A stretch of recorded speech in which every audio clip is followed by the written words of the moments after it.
Okay, so we're here with Tim to try and make some sense out of what's just happened. We've lost 4-0, and believe it or not, their goalkeeper was man of the match. We had 17 attempts on goal, they had 7. Tim, can you explain that? It's just about being clinical in both boxes more than anything. Like you say, we've had 17 shots on goal, but a lot of those are good chances. Obviously hit the woodwork 3 times.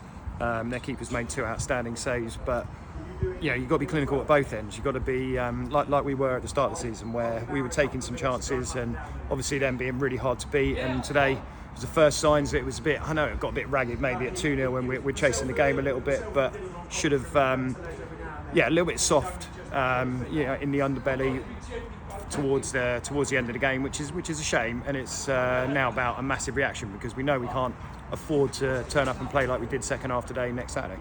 The first half, we were just totally dominant.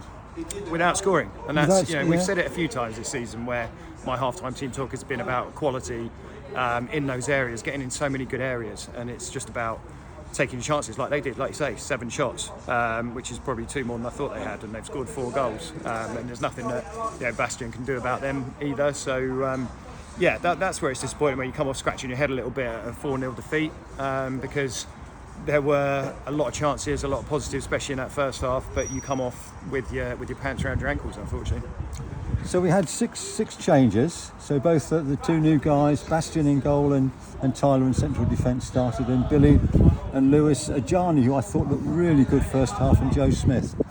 Yeah, although Joe obviously started last game with Fletch, but obviously Bastion's come in. Oscar would have played today, but he got an injury in the week, so that forced our hand in terms of moving as quickly as we could for Bastion, who I've been speaking to Peterborough for a little while about him. And again, didn't do anything wrong, to be fair to him. Like I say, couldn't have done anything with the goals. We tried to change shapes. Great to see Billy Walker back in there. And Tyler's obviously come in and wants to take his career to the next level. And until we got a bit ragged, he did really well, because obviously we were chasing the game.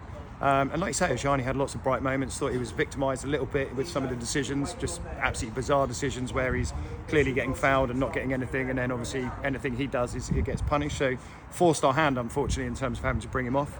And Lewis obviously had a rest last week, so it was. It didn't weaken us at all, I thought, and like you say, first half completely dominant, and should have been probably outside by then. But their first goal came just after the hour mark, and then momentum completely changed. Yeah, that's it, exactly. Just didn't quite track the runner. We've had the moment literally about a minute before where Lou's done so well to get down the byline and cut it back, and Max has hit the bar, and then goes down the other end, and you're a goal, a goal down straight away. That was 2-0, I think, that one, wasn't it? But yeah, just frustrating, because it's a basic goal. Didn't quite track our runners, and a positive run from the right back, which resulted in a decent finish. And then after that, like you say, we still had chances to get ourselves back in it, and frustrated in the end. Positives from today?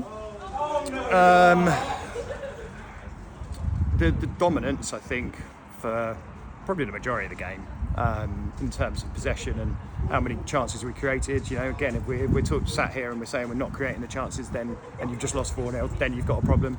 The positives are that the group, I know, will respond in the best way that they can, that they'll get in on Tuesday and they'll have a really positive session, and be doing all they can to turn it around, because this is the first time we've lost the game and then gone on to lose the next one. So now is a time for a big reaction.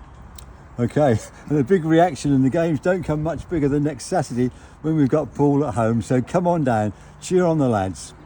Tim, as always, thanks for chatting to us.